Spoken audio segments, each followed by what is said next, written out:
Anak-anak dan saudara-saudari, pada kesempatan ini kita akan membahas sebuah topik yang sangat menarik, sangat penting, yaitu mendoakan arwah semua orang beriman. Sebuah tradisi di dalam gereja Katolik yang seringkali dipertanyakan oleh orang-orang dari luar gereja. Mengapa orang Katolik kok mendoakan arwah semua orang beriman? Itu artinya orang yang sudah meninggal tidak masuk surga dong, sehingga harus didoakan. Nah, pada pembahasan mendoakan arwah semua orang beriman, kita akan mempelajari sebuah konsep api penyucian. Apa itu api penyucian? Nanti kita akan lihat.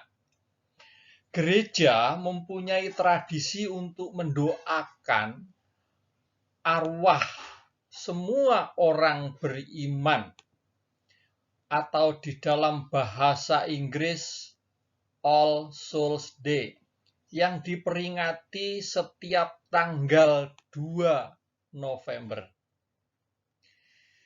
Mengapa kok arwah itu didoakan? Itu kan sebuah pertanyaan, dan berarti ada arwah yang belum masuk ke surga. Nah, di sini kita akan mempelajari ajaran gereja mengenai konsep mengenai surga, mengenai neraka, dan mengenai api penyucian. Dan yang ketiga, sebagai pengantar, semua orang Katolik, sebagai orang Katolik, kita harus tahu mengapa ada tradisi seperti ini. Dasarnya tradisi ini dilaksanakan itu apa? Nah, mengapa? Karena ini berbeda banget dengan ajaran agama-agama lain. Tujuan kita mendoakan arwah semua orang, tujuan kita mendoakan arwah itu sesungguhnya agar orang-orang yang telah mendahului kita itu mendapatkan tempat yang layak, atau itu bergabung dengan para kudus. Nah, setelah orang meninggal, itu orang kan masuk ke dalam dunia orang mati. Ada banyak sekali paham bahwa orang yang sudah mati, jiwanya, arwahnya itu masih berada di sekitar rumah, di sekitar keluarga, sampai dengan hari yang ke-40. Tetapi saudara dan anak-anak, tidak ada sebuah dasar ajaran yang mengatakan demikian. Yang ada di dalam ajaran gereja Katolik adalah bahwa orang yang sudah meninggal, yang masuk di dalam dunia orang mati itu mempunyai arah atau tujuan tentu masuk surga. Tetapi tidak serta-merta, tidak otomatis, tidak langsung masuk surga. Nah, kalau begitu, kalau mereka tidak langsung masuk surga, lalu mereka itu ada di mana? Nah, itulah ada di api penyucian. Lalu apa sebenarnya api penyucian itu? Karena ajaran mengenai api penyucian ini tidak ada di dalam Alkitab. Jadi tidak ada di dalam Alkitab. Sama seperti ajaran mengenai Trinitas. Sama mengenai ajaran inkarnasi. Secara eksplisit kata api penyucian itu tidak ada di dalam kitab suci. Kalau begitu, orang Katolik yang meninggal tidak langsung masuk surga dong. Betul, tidak langsung masuk surga. Kalau tidak masuk surga, apakah itu berarti di dalam neraka? Tidak juga. Nah, itu ada di dalam api penyucian. Jadi seperti pada gambar tadi. Lalu apa api penyucian? Api penyucian itu bukan artinya api pencucian ya. Tidak. Api penyucian itu bukan api pencucian, tapi disucikan. Dalam bahasa Latin namanya purgatorium. itu adalah sebuah tempat atau sebenarnya proses jiwa itu disucikan, bukan dicuci. Nah, di dalam ajaran kita ada di dalam Katekismus Gereja Katolik itu artikel 1030 sampai 1032 yang mengatakan bahwa api penyucian itu suatu kondisi. Jadi suatu kondisi yang dialami oleh orang-orang yang telah meninggal dalam keadaan rahmat. Jadi orang yang meninggal dalam keadaan rahmat dan dalam persahabatan dengan Tuhan, tetapi dia belum suci sepenuhnya. Jadi belum suci sepenuhnya. Karena itu harus disucikan, dia memerlukan proses. Nah, pemurnian di dalam api penyucian adalah sangat berlainan dengan siksa neraka. Jadi api penyucian itu berbeda dengan neraka. Kalau neraka itu sudah tidak ada pengampunan, tetapi api penyucian di situ ada pengampunan. Karena itu maka doa-doa yang kita panjatkan itu mempunyai pengaruh, mempunyai dampak untuk apa? Pengampunan jiwa-jiwa di api penyucian. Nah, untuk memahami saudara ajaran mengenai api penyucian, pertama kita harus paham mengenai apa? Mengenai gereja purba atau gereja perdana. Kenapa? Karena konsep mengenai api penyucian ini sebenarnya sudah ada sejak gereja perdana atau gereja purba. Itu sudah ada. Pada kesempatan ini kita tidak akan membahas bagaimana pola cara hidup gereja perdana, gereja purba. Itu ada di dalam kitab Kisah Para Rasul. Nanti kita akan bahas secara khusus. Ada 3 jemaat perdana sebenarnya. Tapi sering yang kita kenal adalah jemaat di mana? Jemaat yang para pengikut Yesus disebut sebagai orang-orang Kristen. Jemaat Antiokhia. Nah, itu artinya apa? Itu artinya bahwa api penyucian itu sudah menjadi tradisi.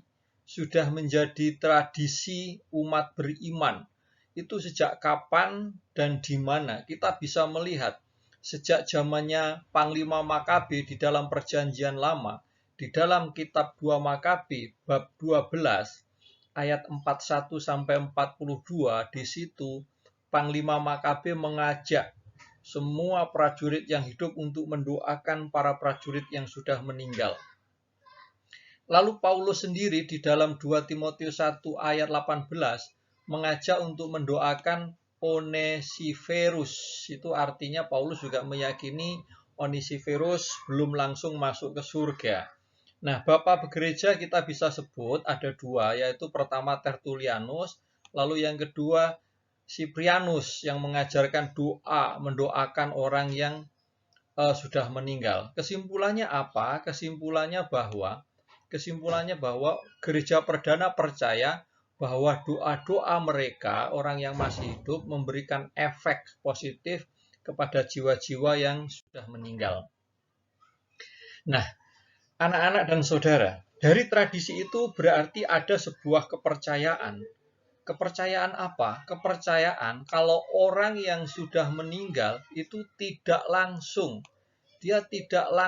menikmati keadaan surga. Nah, tetapi dia juga tidak masuk ke neraka. Ada sebuah posisi, sebuah tempat, sebuah proses, dia tidak masuk surga tapi juga tidak masuk neraka. Nah, itulah api penyuciannya.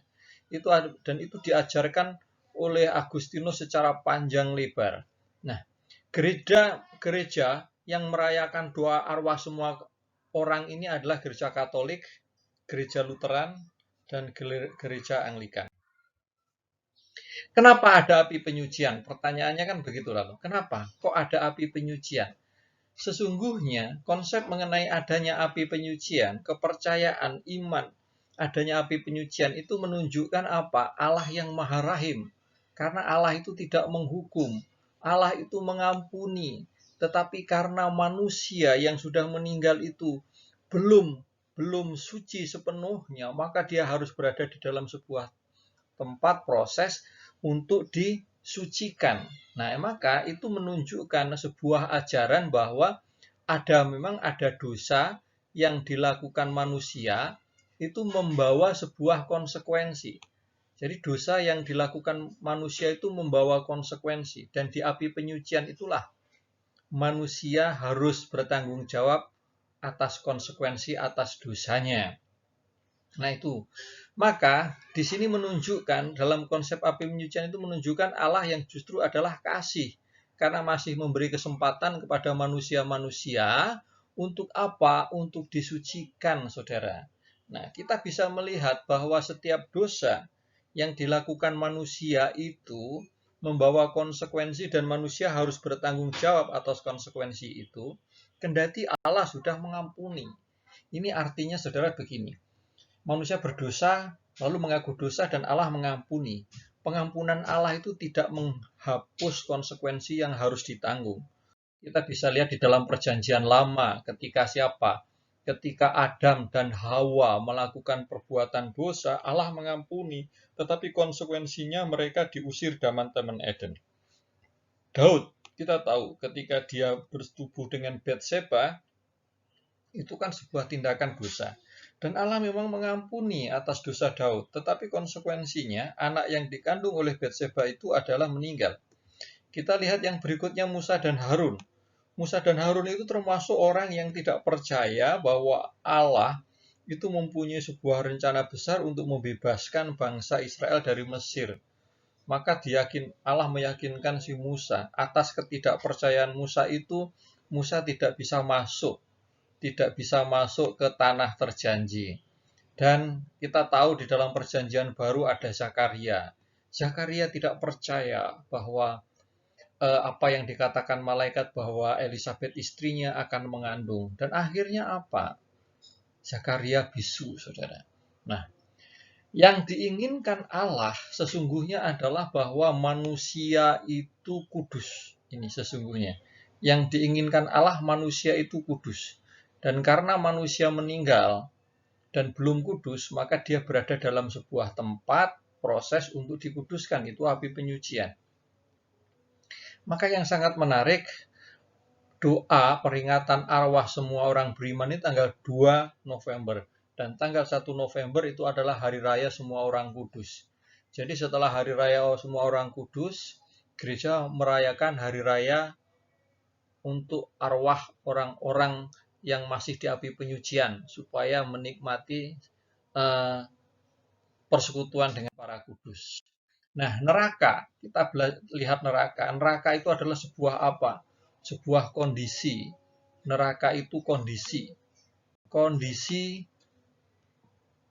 yang disebut sebagai keadaan tanpa rahmat. Kondisi tanpa rahmat.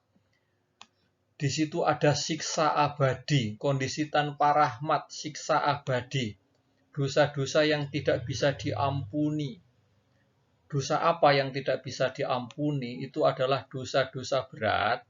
Itu adalah dosa-dosa berat, yaitu manusia hidup di dalam dosa tanpa bertobat sampai dia meninggal. Dia akan masuk dalam siksa neraka. Nah, kitab Katekismus Gereja Katolik mengatakan bahwa ada neraka, bahwa neraka itu berlangsung sampai selama-lamanya. Jiwa orang-orang yang mati dalam keadaan dosa berat tadi ya. Nah, sebagai penutup, saudara dan anak-anak, api penyucian itu adalah bentuk kasih Allah. Api penyucian adalah bentuk kasih Allah. Kenapa tadi Anda bisa menjelaskan? Karena ini adalah kesempatan bagi jiwa itu untuk dimurnikan. Dan manusia menyelesaikan konsekuensinya atas dosa. Nah, lalu selalulah hidup di dalam rahmat Allah, agar kita tidak menikmati atau masuk dalam siksa api neraka. Ingat, ada dosa berat, yaitu masuk neraka dosa berat. Dosa berat hidup dalam dosa sampai pada kematian. Jadi tidak bertobat sebelum mati. Terpisah dari Allah, menyangkal Allah. Maka kesimpulan yang terakhir, kita doakan saudara-saudara kita yang telah meninggal karena apa? Dengan doa-doa yang kita berikan memberikan dampak positif. Ingatlah saudara-saudara Anda, orang tua Anda, keluarga Anda yang sudah meninggal, doakan. Dan doa yang sangat efektif adalah doa di dalam Ekaristi. Sampaikan melalui intensi Ekaristi, mendoakan arwah bla bla bla. Itu akan luar biasa sekali dampaknya. Itulah anak-anak yang bisa kita pelajari hari ini. Semoga semuanya ini bermanfaat bagi kita. Amin. Kemuliaan kepada Bapa, Putra, dan Roh Kudus seperti pada permulaan, sekarang, selalu, dan sepanjang segala abad. Amin.